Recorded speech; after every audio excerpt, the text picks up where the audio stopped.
अस्सलामुअलैकुम जी, सुबह बखैर, क्या हाल चाल। Hope so you guys are doing great. और मुझे आप सब कहते हैं सुहावज़र, इस प्रोग्राम को आप कहते हैं गुड मॉर्निंग पब्लिक। और गुड मॉर्निंग पब्लिक की पूरी टीम की तरफ से आपको आज का दिन यानी जुम्मा बहुत मुबारक हो। वैसे तो हमारी एक्साइटमेंट बहुत सारी चीज़ों को लेकर होती है, लेकिन सबसे रिलीफ मोमेंट तमाम जॉब होल्डर्स के लिए ये होता है कि भी आगे छुट्टी आ रही है, वीकेंड आ रहा है। So let's celebrate weekend. और इस पूरे वीक में क्या हुआ, वो सारी हैपनिंग्स और वीकेंड पे होने वाली हैपनिंग्स और बहुत सारे कलर फ्लेवर्स के साथ हम हाजिर हैं आपकी स्क्रीन पर। बहुत सारी चीज़ें ऐसी हैं जो कि प्रोग्राम में एज ए रन डाउन हमने आपसे 2 घंटे में शेयर करनी है। कुछ चिट चैट करेंगे, कुछ प्रोडक्टिव टॉपिक्स याद करेंगे और इसके अलावा आज के दिन की मुनासबत से आज क्या क्या हुआ माजी में, उन तमाम लोगों को याद करेंगे। लेकिन अकेले नहीं करेंगे, हरमीत पाजी के साथ करेंगे। तो फौरी तौर पर इस्लामाबाद चलते हैं, उनको प्रोग्राम में शामिल करते हैं और आपके सामने ऑन स्क्रीन लेके आते हैं। अस्सलाम वालेकुम हरमीत पाजी, कैसे हैं आप? गुड मॉर्निंग फ्रॉम लाहौर जी, वालेकुम सलाम, सत श्री अकाल, गुड मॉर्निंग। मैं तो बिल्कुल ठीक हूँ और आप आज माशाल्लाह जुमे का दिन है और जुमे का दिन जब भी आता है तो सुहा का चेहरा खिल उठता है और माशाल्लाह आपका लिबास भी बड़े कमाल का है। वैसे अगर आपने बात की कि वक्त कैसे गुजरता है तो वक्त पलक झपकते ही गुजर जाता है। मंडे की शुरुआत होती है और आप जो हमेशा ये बात करती हैं कि भैया जो लम्हा है उस लम्हे को खूब जियो, वक्त का कोई पता नहीं और ज़िंदगी कैसे गुजर जाए। ये ज़िंदगी वैसे भी बहुत कम है, लेकिन हाँ हैपनिंग बहुत ज़्यादा इस वीक में भी हुई और हमारा हर सुबह यानी अब दूसरा दिन जो है ऐसा लगता है कि अब दोबारा बड़ी हैपनिंग और वो मंजर पर आ ही जाती हैं। तो मेरे ख्याल में वीकेंड कोशिश होगी थोड़ी बहुत रिलैक्सेशन की, लोग रेस्ट करेंगे। लेकिन ये बात है कि पॉलिटिशियन के लिए अगर मैं बात करूँ तो ये अनरेस्ट वाले दिन है और मुसलसल हम देख रहे हैं खासकर तहरीक इंसाफ के लोगों के लिए। सो ये चीज़ है। और हरमीत आप देखिए ना, दो मुख्तलिफ चीज़ें हैं। इट साउंड सेम, लेकिन कुछ लोग रेस्ट करेंगे और कुछ लोग अरेस्ट होंगे। मतलब अगर हम कल की सूरत हाल की बात करें तो परवेज़ इलाही को लाहौर से गिरफ्तार किया गया। पीटीआई पाकिस्तान तहरीक इंसाफ के सदर जो हैं काफ़ी दिनों से रूपोश थे और उन्हें उनके कंपाउंड से गिरफ्तार किया गया। चूँकि आज की खबर मुखबरी थी पुलिस को और इस हवाले से अब ये फुटेजेस भी जो है वो आपने कल सारा दिन स्क्रीन पर देखी कि वो कंपाउंड से आज बाहर निकलने की खबर भी पुलिस को थी। उन्हें पता था कि वो यहाँ पर ही मौजूद है पिछले कई दिनों से। और कल फिर वो जब जैसे कंपाउंड से बाहर निकले, अपनी गाड़ी में मौजूद थे, उन्हें बाहर आने के लिए कहा तो उन्होंने इनकार कर दिया। और फिर बुलेट प्रूफ जो गाड़ी थी उसके शीशे में सुराख किया गया, गाड़ी को खोला गया, फिर वहाँ से उनको निकाला गया, उन्हें गिरफ्तार किया गया। और एक सियासी मंजरनामे पे एक और बड़ी अपडेट ये भी हुई है कि परवेज़ खटक जो है अब उन्होंने भी खैराबाद कह दिया है पाकिस्तान तहरीक इंसाफ को। अगले का लाहे अमल जो है वो तमाम तर सूरत हाल के साथ वो अभी अनाउंस करेंगे, और अभी तक उन्होंने अनाउंस नहीं किया। अच्छा सुहा, वैसे कल बड़ा ड्रामेटिक सीन हुआ है और परवेज़ खटक साहब की अगर मैं बात करूं तो असद कैसर साहब और परवेज़ खटक साहब यानी वो मुज़ाकराती टीम में शामिल थे और कासिम के अब्बा ने उनको शामिल किया था। तो उसके बाद ये हमें लगा कि अचानक 53 सेकंड की जो है वो हुई प्रेस कॉन्फ्रेंस और जहाँ पे तमाम तर मीडिया मौजूद था प्रेस क्लब में और तमाम तर मीडिया वहाँ पे, और अचानक मामला जो आया हमारे सामने के 53 सेकंड की वो जो प्रेस कॉन्फ्रेंस थी, हम सब हैरान हुए कि G6 में एक घर में जो है वो प्रेस कॉन्फ्रेंस कराई गई और सिर्फ एक निजी चैनल जो है उसका माइक वहाँ पे मौजूद था, बाकी नहीं थे। तो वाकई में सबके लिए बड़ा हैरान कुन है। और KPK से इतनी बड़ी विकेट का गिरना, असद कैसर की, परवेज़ खटक साहब की अगर मैं बात करूं तो पाकिस्तान पीपल्स पार्टी में भी शामिल हुए हैं, बहुत सारी पार्टियों में ये रहे हैं, लेकिन असद कैसर वो वाहिद कैंडिडेट थे जो तहरीक इंसाफ के बानी यानी आप समझ सकते हैं कि रुकन थे। और जब 1996 में ये पार्टी मेरे ख्याल में KPK में बहुत कम ही लोग थे, अली खान थे उसमें, अली खान तो फिर साइड पे हो गए। इसी तरह यूसुफजई जो हमारे इलाके के हैं वो थे और असद कैसर साहब। लेकिन अचानक इनका जाना यकीनन एक बहुत बड़ा झटका है PTI के लिए। बिल्कुल आप ठीक कह रहे हैं। खैर कल की जो ड्रामाई सूरत हाल थी उस पर हम डिटेल में अपने पॉलिटिकल सेगमेंट में बात करेंगे। चूँकि आज एक तो जुम्मे का दिन है, वीक का लास्ट शो है, तो ऐसे हमने आज के दिन की मुनासबत से बहुत सारी ऐसी चीज़ें कलेक्ट की होती हैं जो कि रंग भर देती हैं हमारे बिल्कुल इस लोगों की तरह। मतलब हम ब्लू भी ऐड कर लेते हैं, येलो भी, रेड भी, कुछ अलार्मिंग चीज़ें भी आपको बता देते हैं, कुछ फ्रेशिंग चीज़ें भी, और कुछ मेमोरीज़ की जो है ना वो हम आज के दिन में बात करेंगे। बहुत सारी चीज़ें हैं जो कि आज हमने आपसे शेयर करनी है। सबसे पहले आज हम कुछ लोगों को याद करेंगे, ना सिर्फ याद करेंगे बल्कि उनका लिखा हुआ, पढ़ा हुआ, गाया हुआ भी आपको सुनाएंगे। रफ़ीक खावर अल मारूफ, जिन्हें हम नन्ना के नाम से जानते हैं, आपको पता है आज उनकी 37वीं बरसी मनाई जा रही है। क्या खूबसूरत करैक्टर, क्या खूबसूरत उनकी अदायगी, क्या उनकी पर्सनालिटी, क्या उनका ऑरा, अगर इन तमाम चीज़ों की बात की जाए तो जो भी उन्होंने जिस किरदार को भी निभाया इतनी खूबसूरती से निभाया कि हमें कुछ याद हो ना हो। शायद बाज़ लोग तो ऐसे होते हैं हरमीत पाजी, उनको असल नाम नहीं याद होता लेकिन करेक्टर का नेम जो है उनको याद होता है। जैसे अगर हम उनकी शोहरत की बात करें तो नौकर, मतलब हर एज ग्रुप का बंदा जो है ना उसको कम से कम इस मूवी का ज़रूर पता होगा जिससे उनको शोहरत मिली। हम नौकर की बात करें, अगर ड्रामा फिल्मों की तो चलिए हम बात कर ही रहे, ड्रामों की बात करें तो हम अलिफ नून को नहीं भूल सकते। बहुत सारे क्लिप्स आज भी उसके सोशल मीडिया पे वायरल हो जाते हैं और हम उस कॉमेडी को देखकर, एक स्टैंड अप कॉमेडी वाली जो फील हमें आती है उसको देख के हम उससे काफ़ी खुश भी होते हैं और उनकी अदाकारी को, उनकी कॉमेडी को सराहते भी हैं। तो आज उनको याद करने का दिन है, मिलके हम उनको याद करते हैं। पता है साला साहब की अगर हम बात करें ना तो 300 हफ्ते तक मुसलसल नुमाइश में रहने वाला ये रिकॉर्ड भी एक तो पाकिस्तान के नाम है, दूसरा नन्ना साहब के नाम है।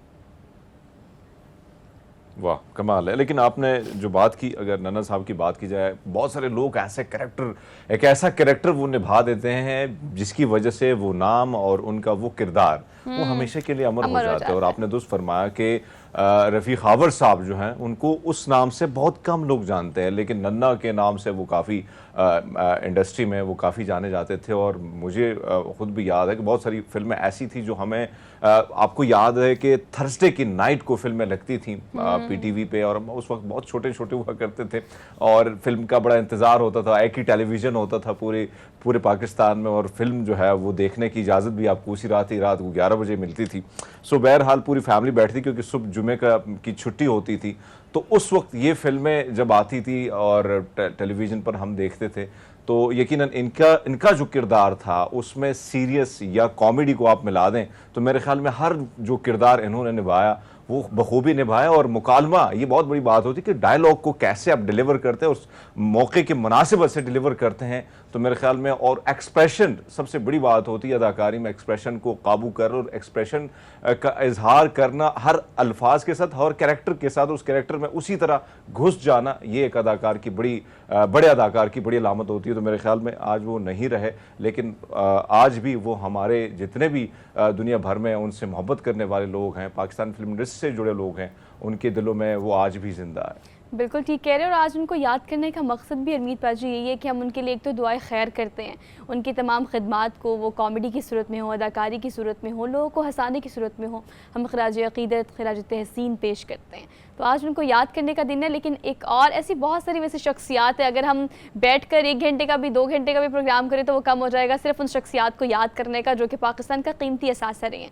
आज के दिन की मुनासबत से एक और चीज़ है जो कि आपसे शेयर करनी है। पाकिस्तानी फिल्म इंडस्ट्री का ऐसा नाम जिन्हें हम मुजीब आलम कहते हैं, ऐसी मौसीकी उन्होंने तरतीब दी, ऐसा गाया और जब गाया, जहाँ जहाँ गाया, क्या खूबसूरत उन्होंने। अच्छा आपको पता है वैसे पैदाइश हिंदुस्तान कानपुर की, लेकिन इस वक्त वो कराची में सुपुर्द खाक हैं। और जिस वक्त उन्होंने अरूज देखा, जिस वक्त उन्होंने अपना नाम बनाया, मेहदी हसन और ऐसे नाम इंडस्ट्री में मौजूद थे जो कि आज भी अमर है उनके नाम के साथ।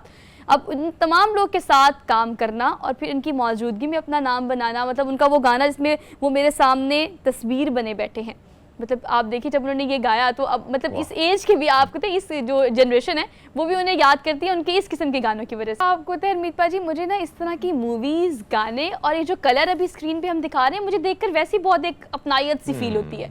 मतलब शुरू हमने यहाँ से किया था और जिस गाने का जिक्र मैंने किया आपको पता है उस गाने पर इनको निगार अवार्ड भी मिला। तो ये अवार्ड, ये लेजेंडरी आर्टिस्ट हैं ये हमारे, जिनके आज भी सुन के लगता है कि यही तो आर्ट था। वैसे अगर देखा जाए तो पार्टीशन के बाद ये पहली दफ़ा थी कि आप एक तो बहुत सारे मसाइल के साथ साथ फिल्म इंडस्ट्री भी बढ़ गई थी और फिल्म इंडस्ट्री में बहुत सारे बड़े बड़े अदाकार जो थे वो कुछ हिंदुस्तान में रह गए थे, कुछ पाकिस्तान की तरफ कूच कर गए थे।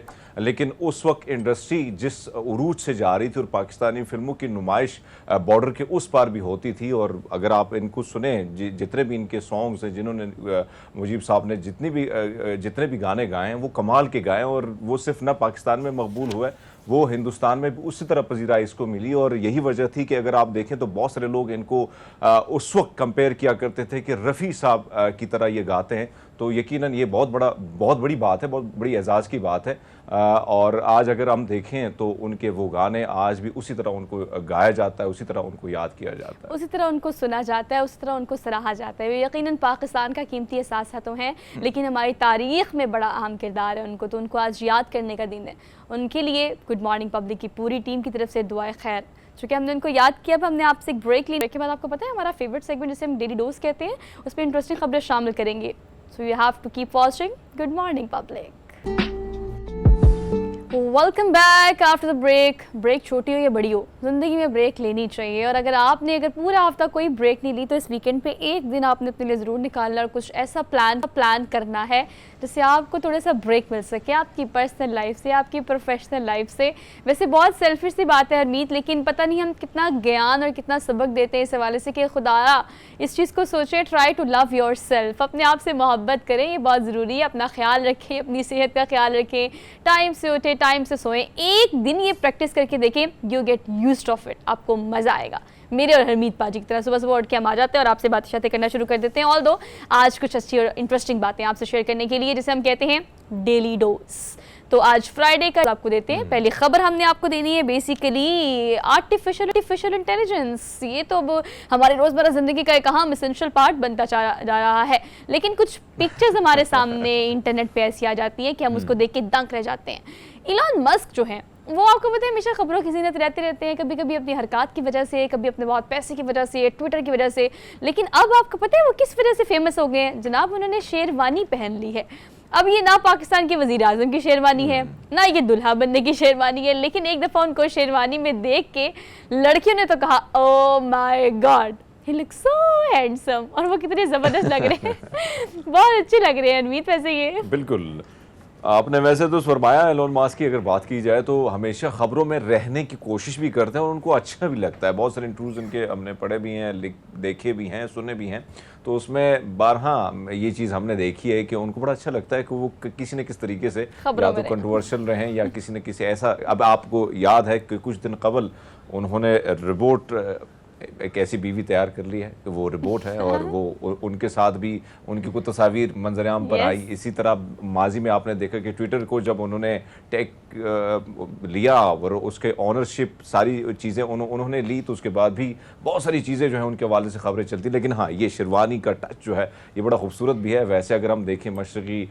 जो लिबास है, ख़ासकर हिंदुस्तान और पाकिस्तान में शेरवानी उस मौके पर पहनी जाती है जब शादी ब्याह का मौका हो, या आपकी हो या किसी और की हो या बेगाने की हो, लेकिन आपने शेरवानी। लेकिन हरमीत आपको पता है लोग जो है ना कमेंट सेक्शन में यही कह रहे थे कि शादी तो नहीं होगी कहीं इनकी ऊपर से, या तो पाकिस्तान में या भारत में, बिकॉज ये दोनों ऐसे ट्रेडिशनल अटायर जो है अब नॉर्मली अपनी शादी पे पहनते हैं। लेकिन जनाब मैंने शुरू में जिक्र किया था ये आर्टिफिशियल इंटेलिजेंस है, सिर्फ इनका चेहरा मुखड़ा जो है वो इस तरह की शेरवानी इसके ऊपर लगा दिया है, और जो फोटोग्राफर है उसने ये कमाल करके नीचे कैप्शन दिया कि भाई कोई शादी नहीं हो रही। लेकिन आर्टिफिशियल इंटेलिजेंस का यही फ़ायदा है, यही स्वैग है कि आप किसी को कुछ भी किस तरह से भी दिखा सकते हैं। खैर ये पिक्चर्स बहुत वायरल थी सोशल मीडिया पे। अगली खबर पर चलते हैं। अगली खबर हमने देनी है आपको बेसिकली एक ऐसी गाड़ी की जो लकड़ी की बनी हुई है। 2011 पर इस पर काम शुरू किया और कारपेंटर हैं ये फ्रांस के जिन्होंने इस पर काम शुरू किया और इसको 2017 में जाके कंप्लीट किया। हरमीत ये टोटल की टोटल बनी हुई है लकड़ी से। मतलब अगर आप इसकी बात करें तो इसकी नीलामी तो हुई है, लेकिन नीलामी में आपको पता है कम से कम 2 लाख यूरो तक अब फरोख्त हुई है। और आपको पता है जो अनोखी चीज़ों जो आपको पता है इनके पास पैसा होता है वो कहते हैं कि एंटीक के तौर पर, लेकिन ऐसी चीज़ हमारे रिकॉर्ड में या हमारी कलेक्शन में सेव होनी चाहिए। वैसे सड़कों पर चलती चलती अच्छी लग रही है, घर में शो पेस की बजाय ना आप सड़कों पर लकड़ी वाली अच्छी लग रही है। वैसे अगर आप देखें ये पूरी लकड़ी और एक अलग डिज़ाइन बना के और फिर उसी को आप फिर रोड पे जब इस किस्म से एंटीक्स की सूरत में आप देखते हैं तो वैसे भी लोग अट्रैक्ट होते हैं। और फिर खबर जो है उसकी हम देखते हैं कि सोशल मीडिया के ज़रिए और फिर टेलीविज़न की स्क्रीन पर भी इस तरह चीज़ें आ जाती हैं। लेकिन आपने दोस्त फरमाया कि जब आपके पास टाइम हो, पैसा बहुत सारा हो, तो बहुत सारे ऐसे शौक़ हैं जो बहुत सी अनमोल भी हैं और लगते भी अनमोल हैं, लेकिन उसको और बहुत सारे लोग उसके बारे में कहते हैं कि भाई ये नामुमकिन है, लेकिन भाई वो मुमकिन कर दिखा देते हैं लोग। तो आप देखें, बड़ा खूबसूरत सा मॉडल है, मुझे तो बहुत अच्छा लगा वैसे। सो इट्स मीन ये कि everything is possible in this world, if you want to do something go for it. हम भी चलते हैं आके अगली खबर पर चलते हैं। पहली दफ़ा कराची में ये हुआ, कराची में तलबा को इशारों और जिस्मानी हरकत से अदाकारी का मुजाहरा करने का मौका मिला। बेसिकली इसको फ़िज़िकल थिएटर कहेंगे। और अगर फ़िज़िकल थिएटर की बात करें तो आपको पता है अमरीकी फ़िज़िकल थिएटर ट्रेनर है जिन्होंने इसकी ट्रेनिंग दी है। और ट्रेनिंग जो है वो बच्चों को जब मिली तो बच्चे इस वाले से खुश हुए कि चले अदाकारी तो हम करते हैं, एक्सप्रेशंस तो हम यूटिलाइज़ करते ही करते हैं, वो तो खेल ही सारा अदाकारी में एक्सप्रेशंस का होता है। लेकिन आपको पता है अपने जिस्म के ज़रिए, अपने हाथों के ज़रिए, आँखों के ज़रिए आपने किस तरह से अदाकारी करनी है, ये फ़िज़िकल थिएटर का मकसद था और लोगों ने इसको बहुत सराहा, हरमीत बहुत पसंद किया। और मेरे ख्याल में सो आजकल ये ट्रेंड भी कर रहा है। वैसे तो अगर हम बात करें, लाहौर कभी गढ़ हुआ करता था लोग सीखने के लिए, आज भी जाते हैं लेकिन पहले बहुत ज़्यादा जाया करते थे जिनको शौक़ होता था अदाकारी का। फिर परवेज़ मुशर्रफ साहब को ये क्रेडिट जाता है कि इस्लामाबाद में उन्होंने PNCA जो है उस इदारे का क़याम उनके दौर में आया। और फिर हमने देखा कि बहुत सारे लोग जो हैं जो इस्लामाबाद रावलपिंडी से या आस पास के लोग थे, तो उनके लिए बड़ी आसानी थी कि यहाँ पर ट्रेनिंग जो है स्टेज अदाकारी या दीगर अदाकारी के हवाले से बहुत सारी चीज़ें यहाँ सिखाई जाती हैं। लेकिन आजकल ये चीज़ बड़ी ट्रेंड कर रही है कि आपने अपने जिस्मानी हरकत से अदाकारी कैसे करनी है। यकीन मुश्किल काम ज़रूर है, लेकिन नई जनरेशन है, नई जिद्दत के साथ आ रही है और नए तौर तरीक़ों के साथ आ रही है, और पुराने तौर तरीके आहिस्ता आहिस्ता मिटते, नई चीज़ें आ रही हैं। तो मेरे ख्याल में आपने डांस में अगर देखा तो रोबोटिक डांस वो आजकल बड़ा मशहूर है। हाँ। और फिर इसी तरह बहुत सारे ऐसे कंपटीशन होते हैं जिसमें बहुत मज़े की चीज़ें हमें देखने को मिलती है। लेकिन बहरहाल बड़ा मज़े का है वैसे ये। और हरमीत, फ़न की दुनिया में इस तरह की जिद्दत और नए नए टेक्निक से आप क्या करते हैं, आपका ध्यान डाइवर्ट होता है और पूरी दुनिया फ़न में कहाँ से कहाँ पहुँच गई। और हमारे पास बहुत टैलेंट मौजूद है। इन बच्चों को देखें, कराची के बच्चे हैं लेकिन फ़िज़िकल थिएटर में किस तरह से अपनी एक्सपर्टीज़ शो कर रहे हैं। सो इसका मतलब है कि इस तरह की आर्ट हम मुतारिफ कराएंगे तो बच्चे बढ़ चढ़ कर आगे आएंगे और पार्टिसिपेट करेंगे। All the we are done with our quick daily dose. एक क्विक ब्रेक लेनी है, वापस आएंगे। आप देखते रहे प्रोग्राम जिसे हम कहते हैं good morning public. Welcome back after the break. Abdul Qayyum Siddiqui साहब हमारे साथ मौजूद हैं, सीनियर एनालिस्ट। उनको प्रोग्राम में शामिल करते हैं, वेलकम करते हैं। अस्सलाम वालेकुम सर। जी, क्या हाल है सर? अल्हम्दुलिल्लाह, thank you so much for joining us this morning. Sir, सियासी मंजरनामे में कल 2 अहम तब्दीलियां भी हुई हैं, अहम हैपनिंग्स भी। आपको पता है परवेज़ खटक जो उन्होंने इस्तीफ़ा दे दिया है और परवेज़ इलाही को भी जो सदर है उन्हें गिरफ्तार कर लिया गया है अपने कंपाउंड से। सर, ये सिलसिला जो है आपको कहीं थमता हुआ, रुकता हुआ नज़र आ रहा है? और अगर रुकेगा तो हम कैसे इसे रोक सकते हैं, हम क्या कर सकते हैं? नहीं, ये सिलसिला कोई आज का तो नहीं, ये हमेशा से चल रहा है। पाकिस्तान की सियासत के अंदर ये अथल पथल होती रहती है और मेरा ख्याल है कि अभी ये सिलसिला नहीं रुकेगा, अभी और भी चलेगा आगे, क्योंकि सियासतदानों की अपनी सर्वाइवल का मसला भी तो है ना, कि वो कभी भी एक ऐसी सियासी जमात के साथ या एक ऐसी सियासी शख्सियत के साथ जो है वो खुद को अलाइन नहीं करेंगे जिसके बारे में सामने नजर आ रहा है कि वहां पे कोई फ्यूचर नहीं पड़ा हुआ। जी हरमीत। अच्छा सर, एक और चीज़ जो हम देख रहे हैं, एक तरफ तो बहुत बड़ा झटका भी है PTI के लिए कि परवेज़ खटक साहब या असद कैसर साहब का अचानक जाना, और वो 53 सेकंड की जो है प्रेस कॉन्फ्रेंस जहाँ पे मीडिया को कहीं और बुलाया गया था, कहीं और की गई सारी चीज़। लेकिन सर, आपसे जानना चाहेंगे कि इस वक्त क्या अक्टूबर के अव्वल से कहा जा रहा है कि इलेक्शन होंगे और ये हुकूमत अब कह रही है, तो क्या अक्टूबर से पहले जो है, अब नाम भी हम पे पाबंदी लग गई है लेकिन कासिम का अब्बा ही बोल लेते हैं, तो उसकी गिरफ्तारी हो सकती है? और अगर गिरफ्तारी होती है सर, तो क्या कोर्ट मार्शल भी के हवाले से भी बातें हो रही हैं? और वज़ीर दाखिला साहब बारहा ये बात कह चुके हैं।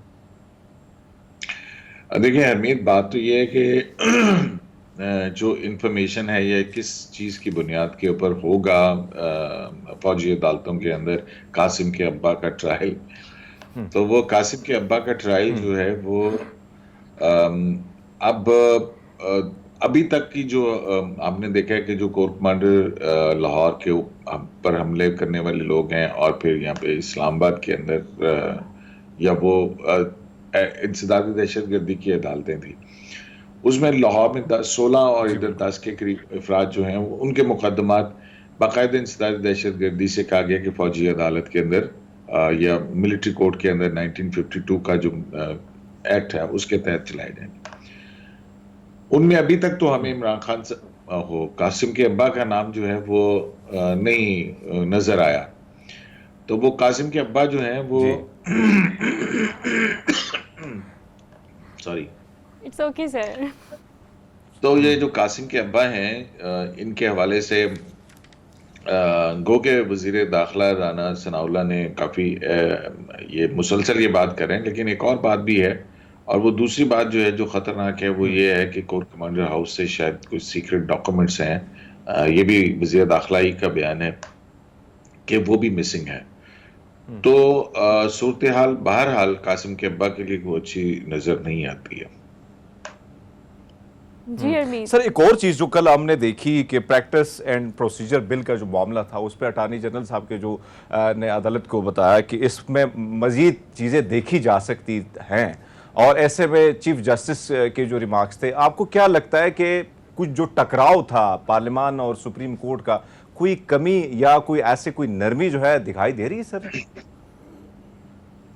नहीं, मुझे नजर नहीं आता, क्योंकि देखें 2-3 चीजें हैं प्रैक्टिस एंड प्रोसीजर एक्ट के अंदर जो चीज है और जो वापस नहीं होगी, जिसका मुझे बड़ा ज़ाती तौर के ऊपर इल्म है।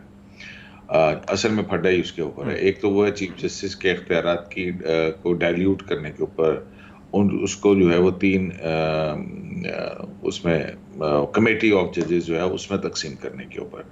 तो इस पर तो हुकूमत या पार्लियामेंट जो है वो मेरा नहीं ख्याल है कि इससे पीछे रिट्रैक्ट करेगी। हाँ, ये ज़रूर है कि प्रैक्टिस एंड प्रोसीजर एक्ट के अंदर 184(3) के तहत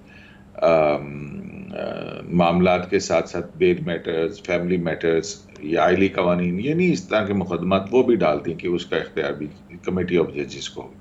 तो उसमें जो है वो थोड़ी सी प्रैक्टिकलिटी का इशू आता है, तो वो निकाल दिए जाएंगे।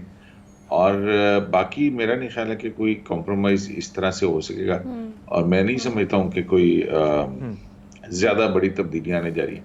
हाँ, एक जो प्रोविज़न है वो दोनों जो judgments and court orders act है उसमें और प्रैक्टिस एंड प्रोसीजर के अंदर, एक वो अपील का और दूसरा जो है वो लॉयर का एक करने का हक जो है ना वो ओवरलैप कर रही हैं या वो कॉमन है, तो वो चीज़ें जो हैं वो हो जाएंगी। सर एक और चीज़ सर एक और चीज़ जी जी जी जी सर कंटिन्यू जी करें। बोलिए। जी जी सर, आपसे जानना चाहेंगे कि हम इस वक्त जो सूरत हाल है, एक तरफ हम देख रहे हैं कि एक बार फिर बड़े बड़े दावे हुकूमत की जानिब से किए जा रहे हैं कि नवाज शरीफ साहब अनकरीब इलेक्शन से पहले पहले पाकिस्तान पहुंच जाएंगे। तो आपको क्या लगता है, जिस रिलीफ का इंतजार किया जा रहा था और पलड़ा बराबर होने की बात की जा रही थी, मतलब नवाज साहब हमेशा ये बात करती रहती है, तो अब पलड़े जो हैं ये बराबर हो रहे हैं, क्या नवाज शरीफ साहब को कोई बड़ा रिलीफ मिल सकता है अदालतों से? देखिए, नवाज शरीफ साहब का मुकदमात के अंदर जो रुकावट है वो ये है कि उनको पहले तो अदालतों के अंदर पेश होना होगा, और जब अदालत में खुद को before the majesty of law वो पेश करते हैं, तो फिर जाहिर है उनका राइट जो है वो टू डिफेंड हिमसेल्फ वो अक्रू होगा, वापस आएगा। तो उसके बाद मरियम नवाज जो है वो मुकदमे के अंदर आप देख ही चुके हैं कि वो उनके ऊपर वाक़तन एज ए ट्रस्टी वो मुकदमा नहीं बनता था जिसमें इम्प्लिकेट किया गया, जिसमें सजाएं सुनाई गई उनको। तो जैसे ही वो पाकिस्तान आते हैं तो फिर आला अदालतें जो हैं उनके अंदर उनकी अपीलें मौजूद हैं, और जैसे वो उन अपीलों का फैसला होता चला जाएगा, जो कि अब तो इतना कुछ आ चुका है सारी चीज़ों के अंदर कि आप बड़े आसानी से कह सकते हैं कि इन अपीलों का क्या जो है वो नतीजा क्या निकलेगा। तो जब तक मुकदमात हैं तब तक तो जाहिर है और डिस्क्वालिफिकेशन है, तो वो तो उनका नहीं है, लेकिन उनके पाकिस्तान आने के बाद ही जो है ये सारा काफी चीजें उनके आने के बाद तक ही क्लियर हो जाएंगी। ठीक है sir, thank you so much, बहुत शुक्रिया रिव्यू करने के लिए। हमने एक ब्रेक लेनी है, वापस आएंगे। Keep watching good morning public. Welcome back after the break. So basically we are in the second hour of the show. जैसे टाइम गुजरा होता है, शो खत्म होने के करीब होता है, मैं ये सोचती हूँ कि अच्छा 2 दिन की छुट्टी तो है, लेकिन हमारी भी एक रूटीन है कि हमने उठना है, सुबह आना है, काम पे जाना है, आप लोगों से बातें करनी है, इंटरेस्टिंग चीज़ें ढूंढ के लेके आनी है। लेकिन जब इंटरेस्टिंग चीज़ें ढूंढ कर लेकर आने की बात आती है, तो मैं हमेशा कहती हूँ कि ये प्लेटफॉर्म ऐसा प्लेटफॉर्म है जिस पर हमारी कोशिश ये होती है कि उस ऐसे टैलेंट को आपके सामने लेके आया जा सके जिससे आप ये सोचें कि घर में रहकर भी बहुत कुछ किया जा सकता है। घर में वो चीज़ें जो खाम कहलाती हैं उनसे बहुत कुछ किया जा सकता है। until or unless you want to do something different in your life, जिससे आप या तो वायरल हो जाए या आपको कामयाबी मिले या लोग आपको सराहें कि आपने कुछ मुख्तलिफ काम किया है। एक ऐसी इंस्पिरेशनल स्टोरी हमने आपसे आज शेयर करनी है। Doctor by profession doctor Sadia से आपकी मुलाकात कराएंगे। अब डॉक्टर सादिया कौन है, वो क्या करती हैं, इस हवाले से जो हरमीत पाजी हैं वो इस्लामाबाद बैठे हैं, वो भी उनके साथ ही हैं, तो वो हमें इस हवाले से बताएंगे कि एक्चुअली हमने उनको शो पे आज बुलाया क्यों, उनका क्रेडिट क्या है, वो क्या करती हैं। जी हरमीत पाजी, ओवर टू यू। जी बिल्कुल सुहाब ने दुरुस्त फरमाया। वैसे तो मुझे बहुत अच्छा लग रहा है कि हमारे डॉक्टर साहिबानों में इतना ज़्यादा टैलेंट है। बहुत सारे हमारे दोस्त सिंगर बने हुए हैं, बहुत सारे दोस्त ऐसे हैं कि वो अदाकारी के उस या स्टेज की अदाकारी हो, बहुत सारे ऐसे हैं कि वो चाहते हैं कि वो भी और कुछ ऐसे भी हैं, कुछ हमारी जगह भी वो ले चुके हैं। लेकिन डॉक्टर सादिया फजल जो है वो हमारे साथ हैं और स्क्रैप के ज़रिए मुनफरिद आर्ट बनाने वाली डॉक्टर हैं ये।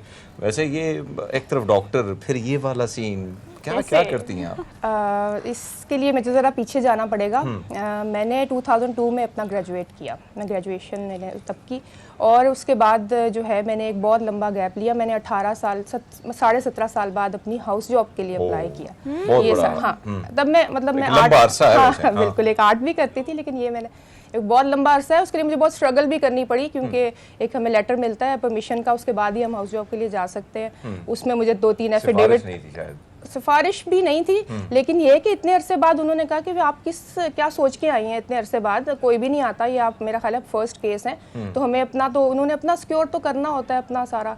तो उन्होंने मुझे 2 एफिडेविट्स देने के लिए कहा, मैंने वो उनको दिए, और उसके बाद जो है उसके बाद वो एक लंबा हंट चला कि मुझे कोई हाउस जॉब देगा नहीं देगा। I was 42.5 at that time. तो मैं जो है अल्लाह ने कोई मेहरबानी की और मुझे मिल गई हाउस जॉब, अनपेड ही मिली ऑब्वियसली, आपने जैसा कहा तो इस समय। लेकिन उस चीज़ को भी मैंने एक पॉजिटिव उसमें इसलिए लिया कि 18 सालों को, उन 18 सालों को, जी उन 18 वैसे बॉलीवुड फिल्मों में आता है ना कि 25 साल पुरानी कहावत है, तो 18 सालों में आपने उन 18 सालों में मैं कुछ नहीं किया। कुछ सर्जिकल मेडिकल इशू भी रहे, और बच्चे अपने माशाल्लाह मेरे 3 बच्चे हैं, उनको पाला, बाकी माशाल्लाह अब तो खैर बड़े हो गए हैं। तो वो उस वक्त ये सारा काम चला, और मैं मेरा सर्जिकल कुछ ऐसा इशू हुआ कि मुझे ना 10 मंथ्स के लिए बेड रिडन रहना पड़ा। मेरा नीचे वाला लोअर लिम्ब काम नहीं करता था। अच्छा। तो वो जब लेटे ना मैंने ये सोचा कि ये तो अगर मैं, अल्लाह ने मुझे दोबारा से चलने के काबिल बनाया, तो मैं कोई ऐसा काम करूँगी कि मुझे ज़ुबान के अलावा सब कुछ चलाना पड़े, और मैं फिर वो करूँगी। पहली बात है कि खातून कह रही है ज़ुबान के अलावा मुझे बहुत, हाँ, लेकिन अब वो भी चलानी पड़ रही है काफ़ी, क्योंकि मुझे ज़ाहिर अपना ये बताना। लेकिन साथ ये बताएं कि अगर इन 18 सालों की बात की जाए, तो इन 18 सालों में यकीनन आपने बहुत सारे सर्कमस्टांसेस देखे होंगे, बहुत सारे अप्स एंड डाउन्स जो कि आप हमसे शेयर भी कर रही हैं। लेकिन अगर आपकी इस आर्ट की बात करें, they're entirely different from your field. चाहे वो 18 साल बाद आप इन प्रैक्टिस आई हैं, स्क्रैप से मुख्तलिफ आर्ट पीसीस, ज़रूरियात ज़िंदगी की जो घर में चीज़ें होती हैं जो कि हम बड़े एक्सपेंसिवली बाहर जाके ख़रीदते हैं, ये कैसे दिमाग में आया? लाइक आपने कैसे इसको शुरू किया? हाउ यू स्टार्टेड कि स्क्रैप से कुछ मुख्तलिफ और डिफरेंट बनाते हैं, और किस किस्म के स्क्रैप से बनाती हैं आप?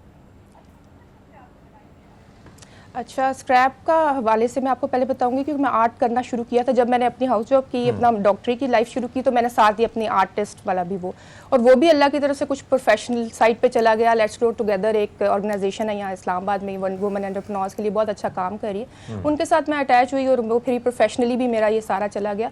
तो इनिशियली जब मैंने ये उसी ड्यूरेशन में कुछ मैं साइंस ऑफ हैप्पीनेस और पॉजिटिव साइकोलॉजी पे भी काम कर रही थी, अपना पोस्ट ग्रेड मैंने करना शुरू किया।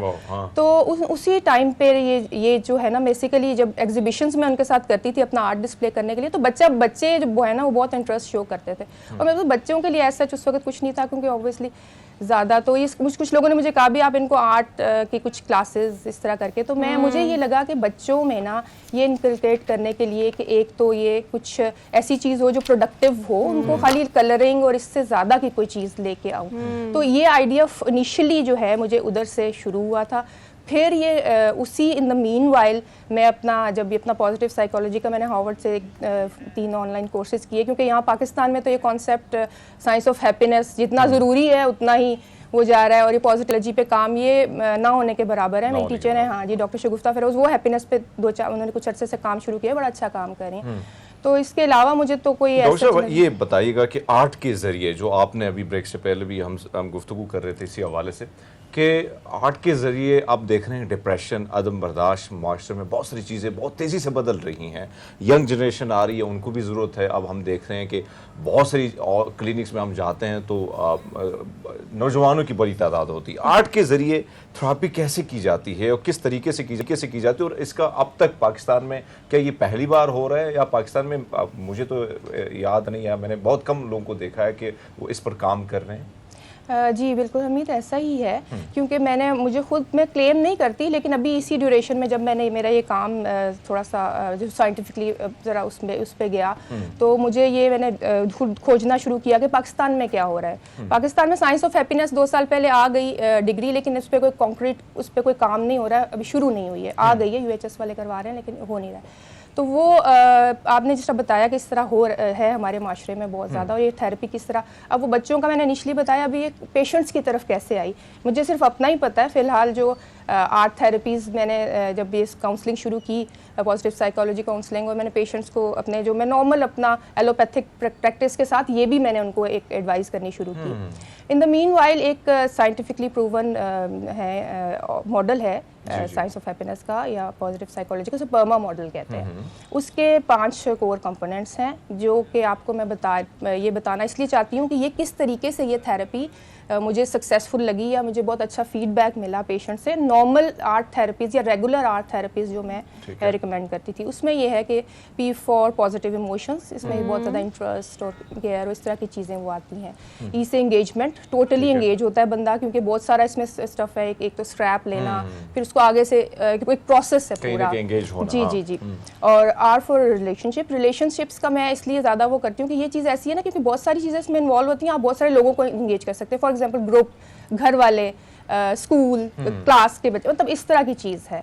और M फॉर मीनिंग, एक मीनिंग का वो होता है, और A फॉर अकम्पलिशमेंट। तो ये चीज़ शुरू ही इस तरह हुई कि मेरी पेशेंट ने मुझे एक दफ़ा मैंने उनसे पूछा, how are you feeling today, तो उन्होंने कहा I am feeling like a trash. तो मुझे ये चीज़ बड़ी हिट करी, और मैंने ये तब मैं काम भी कर रही थी, ये आर्ट थेरेपीज़ तो दे रही थी, लेकिन ये जो मैंने फिर इसको ये अपनी साइंस के साथ जोड़ा, और फिर ये उस मॉडल पे मैंने ये थेरेपीज शुरू की, जो बड़ी मुझे उनसे ही फीडबैक मिलता है अपने पेशेंट से। अच्छा सादिया, एक और चीज़ जो मैंने आपकी अभी तक की कॉन्वर्सेशन से पूरा मतलब हमने जो डायग्नोस किया है, आपने बड़े अच्छे से इसको ड्राइव किया है। साइकोलॉजीज जो आजकल चल रहे हैं, फिर talking about depression, anxiety, stress, मैं तो अपने शो में हमेशा कहती हूँ, और मीत पाजी हमने बहुत डिस्कस किया है कि ये इतने आम इस्तेमाल होने वाले अल्फाज बन गए हैं ना, कि एक बच्चे से भी पूछो ना कि तुम्हें क्या मसला है, तो वो कहते हैं ओ माय गॉड मुझे तो डिप्रेशन है। हालांकि depression itself is a disease, it's not something like कि जो मसला है, जो emotion, it's not an emotion at all. अब आपने कहा कि आर्ट के ज़रिए किस तरह से आप इन चीज़ों को डायग्नोस करके रिकवर भी कर सकते हो, लेकिन आपने किन मकासद की वजह से इस काम को मज़ीद बढ़ाया? क्योंकि आप देखिए प्रोफेशन से तो आप डॉक्टर है ना, लेकिन इस काम को लगता है कि डॉक्टर होने के साथ साथ जो कि इलाज करते हैं, लेकिन आजकल दिमाग का इलाज करना कंपैरेटिवली ज़्यादा ज़रूरी हो गया। It's all about will. तो आपने क्या नतीजे निकालने हैं अब तक इस चीज़ से? मैं यही आपको बताना चाहूँगी कि साइकेट्रिक इलनेसेस, ये जो पॉजिटिव साइकोलॉजी है, इससे पहले कि आप किसी साइकेट्रिक इलनेसेस की तरफ जाएं, जैसे अदम बर्दाश्त बहुत ज़्यादा होगी, छोटी छोटी चीज़ें, जैसे स्ट्रेस तो हमारी ज़िंदगियों का हिस्सा है। मतलब एक थोड़ा बहुत तो होना चाहिए, उसके बगैर आप किसी टास्क को करना वो नहीं करते, लेकिन एक हद तक होना चाहिए। तो आपके अंदर खुदादात सलाहियतें होती हैं, आपके अंदर अल्लाह ताला ने इनबिल्ट चीज़ें रखी हुई हैं जिससे आप ये सारा कुछ कंट्रोल कर सकते हैं। जो आपके हैप्पी हार्मोन्स हैं, आप उनको ज़रूरी तो नहीं कि आप दवाइयों के ज़रिए से हासिल करें और तभी ठीक हों, या आप किसी साइकेट्रिक इलनेस तक पहुंचने से पहले उसको कैसे प्रिवेंट करते हैं, ये सारी वो चीज़ होती है।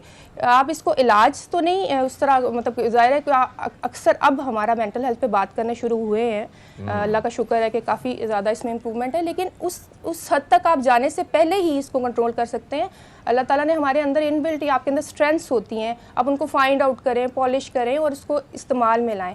मैं एक बहुत ज़्यादा जिस चीज़ पे करती हूँ ना, कि हमें हैप्पीनेस के सस्ते तरीके ढूंढने की और अपने मुल्क में उसको फ़रोग देने की ज़रूरत है, क्योंकि उस हैप्पीनेस के लिए आपको कोई एक्सपेंसिव साइट पे जाने की ज़रूरत नहीं। अच्छा, एक और चीज़ डॉक्टर साहब, आप ये आपका जो आर्ट है, यानी इस मुनफरिद ये जो आप फनपारे बना रही हैं, यकीनन ये पॉजिटिव वे तो है, और हम देख रहे हैं कि बहुत सारे नौजवान, बहुत सारे लोग जो हैं वो भी कहीं ना कहीं इससे ठीक भी हो रहे हैं। लेकिन आपसे जाने, आपने बड़ी खूबसूरत बात की कि सस्ते आसान तरीके, वैसे तो अगर हम बात करें, हमारे यहाँ सिर्फ गम ही बांटा जा रहा है, डिप्रेशन, इसलिए अगर हम देखें सुबह सुबह जो चीज़ें हमारे सामने से गुजरती है वो भी डिप्रेशन बढ़ाती हैं। क्या ऐसे सस्ते से फार्मूले हैं जो आप हमसे शेयर करना चाहेंगी, जो घर में बैठे कुछ ख़वातीन हैं जो नहीं जा सकती डॉक्टर के पास, और एक चीज़ आज भी है कि भाई वो दिमाग का इलाज कर रही है, ये बड़ा प्रॉब्लम है, हालांकि मेरे ख्याल में अब कम भी हो गया लेकिन फिर भी है, तो घर में बैठे कौन से ऐसे फार्मूले जिसको अप्लाई करके वो कहीं ना कहीं बेहतर फील कर सकते हैं? अच्छा, मैं लेमन टर्म्स में बताऊंगी ताकि आम आम भी आदमी समझ समझ सके। देखें, एक तो लाफ्टर थेरेपी एक बड़ी जानी मानी, हम इसको ऐसे एक मजाक में ले लेते हैं। अभी भी अगर हमारे पास थोड़ा टाइम होता तो हम यहाँ करते हैं, तो आप देखते हैं कि आपका पूरा दिन बाकी का कितना अच्छा नहीं, आप हरमीत वाली सब कर सकती हैं, नहीं कोई मसला नहीं। देखिए हमने बड़ा ओपन स्टेज रखा हुआ है, हमने बड़ा ओपन स्टेज रखा हुआ है, बड़ा ओपन प्लेटफॉर्म है हमारा। हरमीत पाजी आपके साथ है, आप करें स्टार्ट, हम सब मिलके करते हैं आपके साथ थेरेपी। चलें। सबसे पहले मैं आपको 3 वो तरीके बता देती हूँ, उसके बाद हम इसमें से जो भी करना चाहें जरूर कर लेंगे। तो लाफ्टर थेरेपी का मैं आपको बताया था कि खाली खवातीन, आपने हमीद उनको मेंशन किया, हजरात भी मैं कहती हूँ बाहर निकल जाते हैं। जब आप इस तरह करके जस्ट स्माइल करते हैं ना, खामखा हंसा करें, तो उसी वक्त आपका एक हैप्पी हार्मोन निकलना शुरू हो जाता है जो आपकी बॉडी पे बहुत अच्छे पॉजिटिव असर करता है। और एक जिसे कहते हैं ना, लाफ्टर इज कंटेजियस। आप हंसना शुरू करें, सारे आपके साथ मिलकर हंसेंगे। बल्कि मैं कहती हूँ कि जो लोग बाहर बहुत हंसते हैं और घर आके एक गमज़दा सी शक्ल बना जाते हैं, अच्छा चले नहीं, मैं जरा कम उस पर रखूंगी कि गमज़दा सी शक्ल बना लेते हैं। तो अपने घर वालों के साथ जरा मतलब उस वक्त आप जस्ट स्माइल एक कर लें और हंसा बोलने वाली बातें किया करें, खवातीन भी और हजरात भी, दोनों ही। तो ये एक बड़ी अच्छी थेरेपी होगी, आप इसको रेगुलर बेसिस पे करें और इस तरह करके करें। दूसरा एक बहुत सस्ता तरीका ये है कि अपनी हैप्पीनेस, अपनी ब्लेसिंग्स को काउंट किया करें रोजाना, डेली बेसिस पे जरूर। अपनी जो आपकी हैं कोई वीकनेसेस ऐसा कुछ, उसको भी, जो आपको नहीं मिली चीज़ें उनको भी बेशक काउंट कर लें, लेकिन अपनी ब्लेसिंग्स ज़रूर किया करें। और सुबह जिंदा सलामत उठने, सांस लेने और अपने जो आप खाना सुबह नाश्ता वगैरह करें, इस पे इन सबको उसमें शामिल करें। तो आप जब उसको कंपेयर करेंगे ना, तो डेफिनेटली आपकी ब्लेसिंग्स ज़्यादा होंगी और उन पर शुक्र करने की आप उस तरह करके आदत डालें। और ये जो मैं इस तरह की चीज़ में ये जो बता रही हूँ, मैं सस्ते तरीके यही तो कह रही हूँ कि स्क्रैप एक ऐसी चीज़ है जो आपको इस पे यानी आप अंदाजा लगाने वाले पहले जुबैदा आपा के सस्ते फार्मूले आते थे, अब डॉक्टर सादिया के आ रहे हैं। लेकिन डॉक्टर साहब, आपने एक बात की, पहला फार्मूले अप्लाई कर लेते हैं। हाँ हरमीत पाजी, अब मैं बिल्कुल तैयार है आपकी लाफ्टर थेरेपी के लिए। तो फिर जी कंटिन्यू करें। अच्छा चले, that's very good, that's very good. अच्छा, उन्होंने तो हंसना शुरू भी कर दिया ना बगैर किसी, मैं तो सोच रही थी कि आपको अभी हम दोनों वैसे बड़े हंसमुख क्या आप सोच रहे हैं। हाँ, तो वो तो फिर मेरा नहीं बनता ना, वैसे पीछे से मेरा भी बनता है इनके साथ काफी मेरे। लेकिन चलिए अच्छा इसको ऐसे कर लेते हैं डॉक्टर सादिया, इसको ऐसे कर लेते हैं कि चलिए हम तो वैसे ही, हरमीत पाजी भी शो का आगाज करते हैं तो $100 स्माइल के साथ करते हैं। हमारी भी कोशिश ये होती है कि हमने लोगों से बातें करनी है, तो वो पहले बड़े परेशान है, उनको जरा लाइटर मूड पे लेके जाएं, कोई अच्छी इंटरेस्टिंग खबरें सुनाएं। अब आपने आके ऑल दो के हम स्क्रैप को डिस्कस कर रहे थे, आपके आर्ट को, लेकिन आपने बड़ा अच्छा साइकोलॉजिकल टच दिया उसको। अगर घर बैठी खवातीन या मर्द हजरात, क्योंकि male depression is real too, मैंने इसमें बहुत पढ़ा भी और मैंने इसके बारे में बहुत बात भी करना चाहती हूँ। स्क्रीन के उस तरफ जो लोग बैठे हैं वो इस थेरेपी को कैसे यूटिलाइज कर सकते हैं, इसको फॉर ग्रांटेड या आसान मत लें, is real, laughter therapy is real. तो आप क्या सजेस्ट करेंगी, ज़रा ट्राई करके हमें बताएं ताकि स्क्रीन के उस तरफ जो लोग बैठे हैं वो इसको घर पे आज ही ट्राई करें सुबह सुबह। वो हाँ नहीं, वो कर सके, बिल्कुल ठीक बात। असल में आजकल तो ज़माना यही फ़ोन का, आप इसके बगैर उनको मैं अगर हंसाने की भी कोशिश करूंगी तो मेरा ख्याल इसी तरह कुछ, वरना मैं वैसे ही हंसना शुरू करूंगी। हाँ वाकई सारे शायद आपके कैमरामैन भी फिर ज़रा मसला हो जाएगा।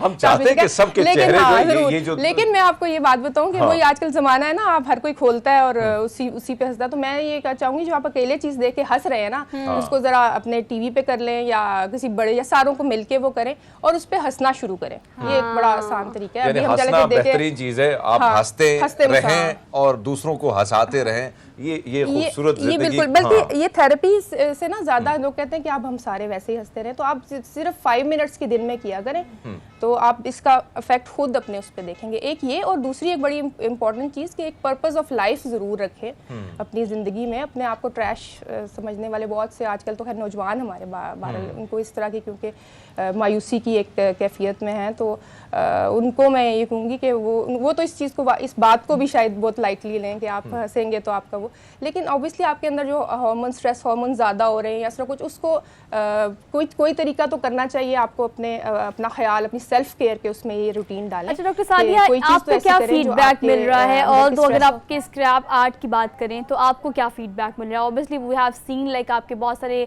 ऐसे आर्ट पीसेस जो हमने भी स्क्रीन पे दिखाए भी और हमने देखे भी हैं, this seems to be like very good.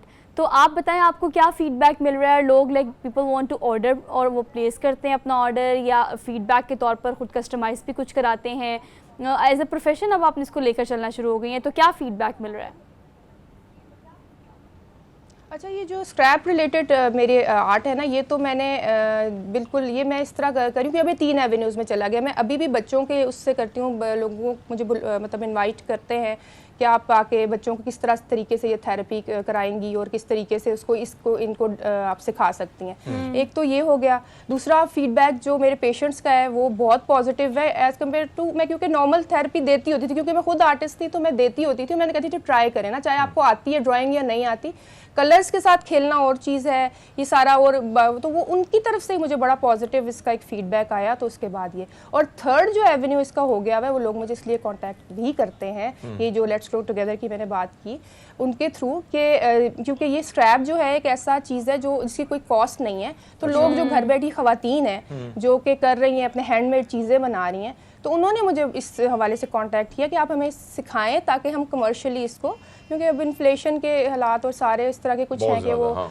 तो ये चीज़ बल्कि इसी से रिलेटेड एक और बात करूंगा सुहा, अगर आपको, बल्कि हमें बचपन में ये सारी चीज़ें देखी और गांव देहातों में चीज़ें ज़्यादा होती थी, ख़वातीन बैठी होती थी, कढ़ाइयाँ होती थी सरानों पे, बेड शीट पे, ये चीज़ें, तो कहीं ना कहीं टाइम बड़ा अच्छा गुजरता था और वो डिप्रेशन या कम्युनिकेशन जो था, अब जो गैप बन रहा है, मेरे ख्याल में ये भी वजह है ना कि कम्युनिकेशन गैप बन रहा है, लोग साइड पे हो रहे हैं। बिल्कुल बिल्कुल ऐसा ही है, क्योंकि आपकी जो है ना, आपको सोशल कनेक्शंस जो है, अच्छा ये जो थेरेपी है ये सोशल कनेक्शंस पे भी काम कर रही है। क्योंकि मैं अब इसको नेक्स्ट जो अपने उस पर, क्योंकि इस तरह ही चली गई पेशेंट तो पर्सनली, क्योंकि उनकी तो इस तरह होती है कि आइडेंटिटी या उसको उनकी वो नहीं इस तरह वो की जा सकती, तो अब मैं इसको एक मैस लेवल पे वो करना चाहती हूँ। तो मैं इसको एक सोशल कनेक्शंस, ये भी एक बहुत बड़ा पॉजिटिव इफेक्ट डालता है आपके उसमें, क्योंकि जिस तरह आप कह रहे हैं सारे इकट्ठी बैठती थी ख़वातीन हो रही, अब इस तरह नहीं होता है। और तो इस तरह मैं करना चाह रही हूँ। थैंक यू सो मच, आपकी सारी डिस्कशन बहुत प्रोडक्टिव रही है। We want to talk about it more, लेकिन चले वक्त के हम थोड़े से पाबंद होते हैं, बट होपफुली जो डिस्कशन हमने की उससे आपने बहुत कुछ हासिल वसूल किया होगा।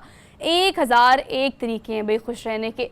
आप कैसे कह सकते हैं कि भी मेरी ज़िंदगी में बहुत गम है, बड़ी परेशानियाँ हैं, बड़ी तकलीफ़ें हैं? अगर रोज़ाना आप सिर्फ यही देख लेना शीशे में खड़े होकर कि अल्लाह ने आपको एक मुकम्मल शक्ल दी है, आपके हाथ पूरे हैं, आपकी टांगें पूरी हैं और आप एक मुकम्मल इंसान हैं, तो शायद इससे ही साबिर शाकिर होकर आप अच्छा दिन गुजार सकते हैं। तो कोशिश करें खुश रहने की और खुश रखने की भी, इसी में ज़िंदगी है। एक ब्रेक लेनी है, वापस आएंगे। आप देखते रहिए प्रोग्राम जिसे हम कहते हैं गुड मॉर्निंग पब्लिक।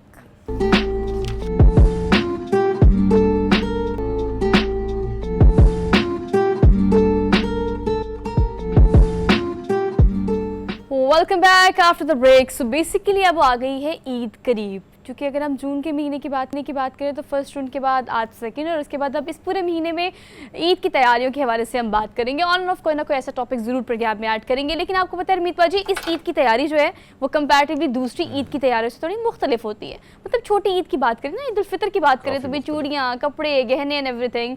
लेकिन आप अगर बड़ी ईद की बात करें तो ये ज़रा ज़्यादा लड़कों के ओरिएंटेड ईद होती है। बकरे और क्या क्या, मतलब आपने मंडी जाना है, वहाँ से कुछ ख़रीदारी करनी है। लेकिन घर की ख़वातीन को एक ही मसला होता है, वो ये कि आपने घर की साफ़ सुथराई का कैसे ख्याल रखना है। लेकिन ये वाहिद वो ईद और वो त्यौहार होता है जिसमें बाहर का ख्याल भी आपको रखना पड़ता है, ना सिर्फ अपने घर का, कि आपके घर का जो फजला जाता है उसको घर के बाहर नहीं फेंकना।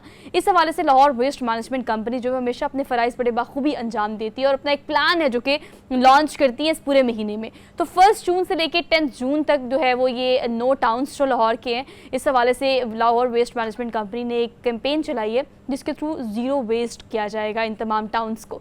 तो क्या प्लान है ईद के हवाले से, इस पर हम बात करने के लिए उमर चौधरी स्टूडियोज़ में मौजूद है, फोकल पर्सन है LWMC से। इनको आज के प्रोग्राम में वेलकम कहते हैं। अस्सलाम वालेकुम उमर जी। वालेकुम अस्सलाम। कैसे हैं आप? जी मैं बेहतरीन। Umar, thank you so much for being here. इस दफ़ा क्या प्लान है LWMC का थ्रू आउट इस महीने में भी और ईद के ख़ास दिनों में भी? जी ऐसा है कि लाहौर वेस्ट मैनेजमेंट कंपनी हर साल ईद उल अज़हा के मौका पर करीबन 50,000 से 60,000 टन तक अलाइशे जो हैं वो ठिकाने लगाती है। ये एक बहुत बड़ा ग्रैंड ऑपरेशन होता है। लाहौर में रोज़ाना 3 शिफ्टों में ऑपरेशन चल रहे हैं। उसके अंदर हम करीबन कोई 5,000 से 6,000 टन वेस्ट रोज़ाना की बुनियादों पर खुद लैंडफिल साइड पर पहुँचा रहे हैं। सॉरी। लेकिन ऐसा होता है कि जो ईद का मंथ होता है उसके अंदर हम ये कोशिश करते हैं, चूँकि लाहौर एक बहुत बड़ी आबादी है, इसमें हम देखते हैं कि लोगों की जो हैबिट्स हैं वो थोड़ी ख़राब हैं, और हमें जो डस्टबिन हमने प्लेस किए हुए हैं उसके अलावा भी कूड़ा ओपन प्लॉट्स में नज़र आता है। तो अभी तकरीबन इस बार भी 682 ओपन प्लॉट्स आइडेंटिफाई किए हैं हमने। उन 682 प्लॉट्स की क्लियरेंस का काम चल रहा है, पूरे लाहौर को ज़ीरो वेस्ट किया जा रहा है, और हमारी कोशिश ये है कि ईद से पहले 2 बार ये ऑपरेशन हम करें और 2 बार लाहौर को ज़ीरो वेस्ट कर दिया जाए, ताकि किसी भी तरह का बैकलॉग मौजूद नहीं हो। और जब ईद का ऑपरेशन चल रहा होगा, ईद के 4 डेज़ बहुत हेक्टिक होते हैं, जानवर आ जाते हैं शहर के अंदर, चारा होता है, और फिर ईद के डेज़ में बहुत ज़्यादा ऑफर्स होती हैं, तो उस सबको ठिकाने लगाने के लिए ये प्लान शुरू किया गया। जी हरमीत। अच्छा उमर साहब, अगर हम देखें, जाहिर बात है ईद आ रही है, और ईद में हम आपने जो फरमाया कि अभी भी अगर हम देखें पार्कों में जहाँ जहाँ कूड़ेदान जो है वो लगे हैं, लेकिन फिर भी हमारी कोशिश होती कि नहीं ये जो है साइड पे उसमें जाने की जहमत ही नहीं करते। लेकिन ईद आने वाली है और ईद के हवाले से आपसे जानना चाहेंगे सर, बहुत सारे लोगों के डिपार्टमेंट की छुट्टियाँ हो जाती हैं, तो ऐसे में इन सारी चीज़ों को कैसे मैनेज करेंगे? क्या छुट्टियाँ जो है आपके इदारे से मुंसलिक लोगों की छुट्टियाँ नहीं होंगी, और इन सारी चीज़ों को कैसे आपने डिवाइड किया है? जी जी, ईद उल अज़हा जी हमारा ग्रैंड इवेंट होता है सालाना, और LWMC की ऑलरेडी इस पे लेटर इशू हो चुका है। हमारे तमाम स्टाफ की छुट्टियां जो है वो ईद वाले मंथ में बिल्कुल बंद होती हैं, और ईद के अयाम में हमारे टॉप मैनेजमेंट से जो लोअर टियर का एक आम सैनिटरी वर्कर है, ये सब के सब लोग करीबन 18 से 20 घंटे रोज़ाना फील्ड में मौजूद होते हैं, और इसको बाद में इंसेंटिवाइज किया जाता है। उन वर्कर्स को जो फील्ड में काम करते हैं उन्हें अच्छी परफॉर्मेंस के ऊपर बोनसेस दिए जाते हैं। लेकिन यह कि छुट्टियां बिल्कुल बंद होती हैं, और हम चांद रात को फुल नाइट ऑपरेशन चल रहा होता है, क्योंकि बहुत ज़्यादा मंडियां लगी हुई हैं, जानवरों की मंडियां लगती हैं, उनको क्लीन अप करना है। सिटीजन्स ने जो अपनी गलियों में कूचों में कुछ ग्रीन वेस्ट फेंका होगा उसे उठाना है।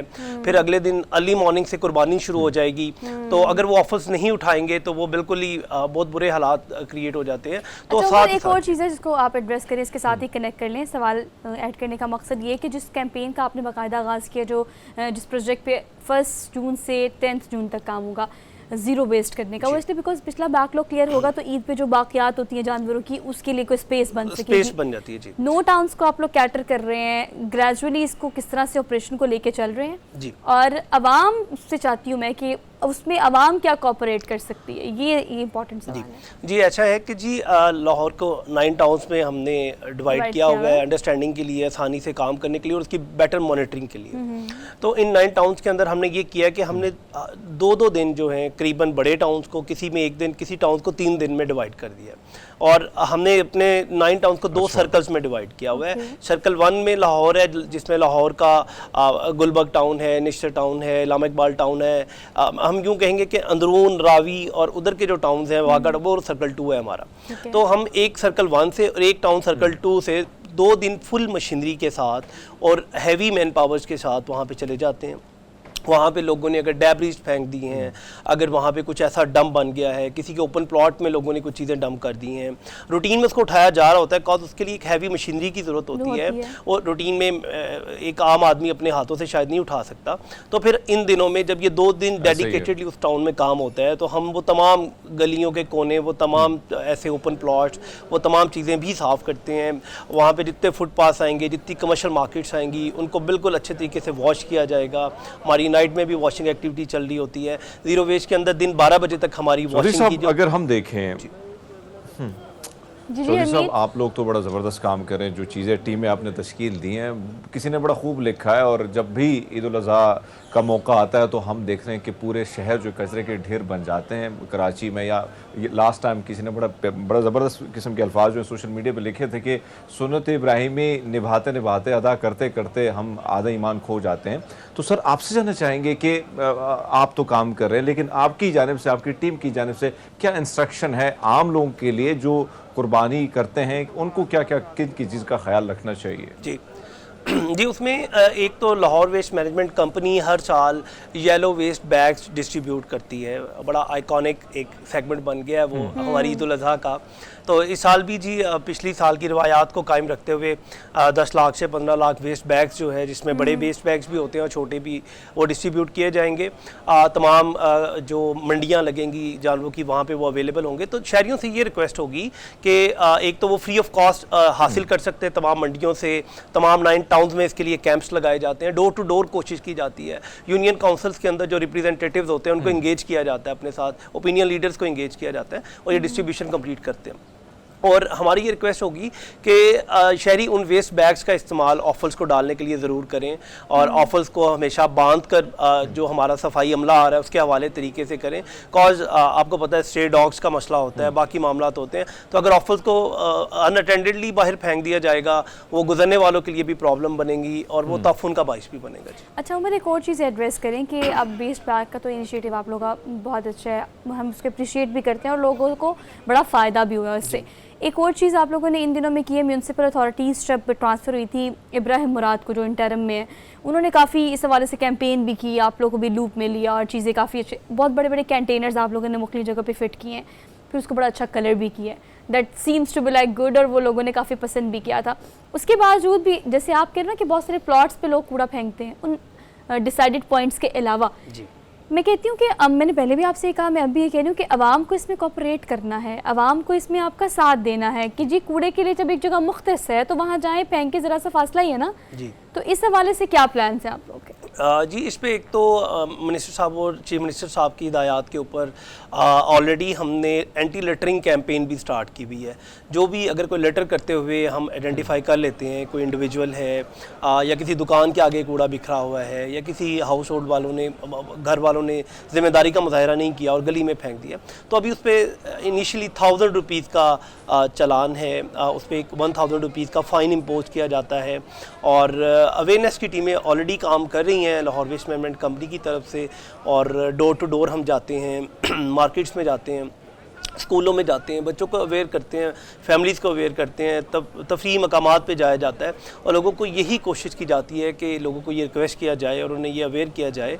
और साथ ही साथ हम ये कंप्लेंट भी ले रहे होते हैं कि अगर किसी जगह पे बिन अवेलेबल नहीं है तो लोग हमारी हेल्पलाइन 1139 पे हमें रिक्वेस्ट कर सकते हैं, सोशल मीडिया पे हमें लिख सकते हैं, तो हम वहाँ पे बिन प्रोवाइड भी करेंगे और उसकी क्लीनलीनेस का ख्याल। अच्छा ये वाली जो बात है ना, इसमें अच्छा सर एक और चीज़ जो हम शहर में देखते हैं लाहौर में, जी जी जी जी हरमीत कंटिन्यू करें।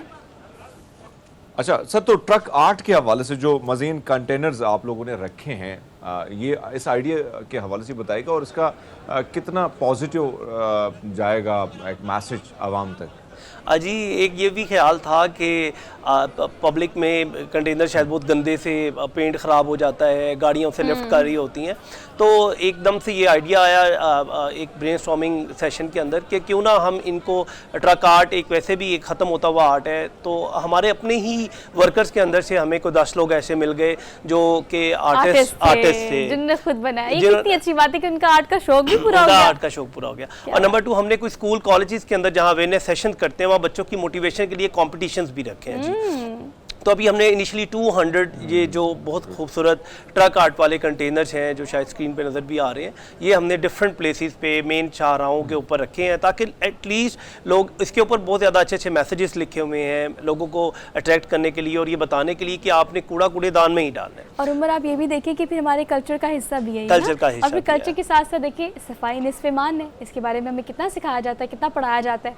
इट डजंट मीन कि आपने सफाई करनी है अपनी घर की और कूड़ा बाहर फेंक देना है, ये प्रैक्टिस आपने नहीं करनी, बहुत अरसे से हो रही है और इससे कुछ भी नहीं होता। आपका अपना घर यानी वो घर और आपका अपना ये घर जिसे हम पाकिस्तान कहते हैं, इसे गंदा करते हैं आप और इसे गलत करते हैं। तो आपने इस दफ़ा ईद पे इस अहद को साथ चलना है, इस अहद के साथ सफाई करनी है कि घर के साथ साथ बाहर की सफाई सुथराई का भी आपने खास ख्याल रखना है। Umar thank you so much for being here. और आप एक और पैगाम जाते जाते मैं शेयर करूंगी, बल्कि मैं चाहती हूँ कि आप लोग भी इन चीज़ों को शेयर करें कि ये पैगाम आप तक पहुँचाना कि अगर वेस्टेज बैग नहीं है या कंटेनर्स आपको अपने घर के इर्द गिर्द नज़र नहीं आ रहे, you can call until unless आपको अवेयरनेस होनी चाहिए कि अगर ये चीज़ें, ये इक़दाम आपके लिए या आपके एरिया के लिए नहीं किए जा रहे तो आपने किस तरह से अप्रोच करना है कंसर्न डिपार्टमेंट को। ये वहाँ पहुँचेंगे, आपको ये सहूलियात, ये तमाम तरह इक़दाम जो उठाए जा रहे हैं ये आपके लिए भी किए जाएंगे, लेकिन आपको खुद भी थोड़ी सी मेहनत करनी पड़ेगी, तो आपने वो मेहनत ज़रूर करनी है। आपसे लेंगे अब इजाज़त, इंशाल्लाह आपसे अगली मुलाकात पीर को होगी। बखैर वाफियत, अच्छे से वीकेंड गुजारें, अपना बहुत ख्याल रखें, ईद की तैयारियाँ करें, लेकिन आपकी ज़ात से किसी को कोई नुकसान नहीं होना चाहिए, दूसरों का भी ख्याल रखना है आपने। अल्लाह हाफिज़।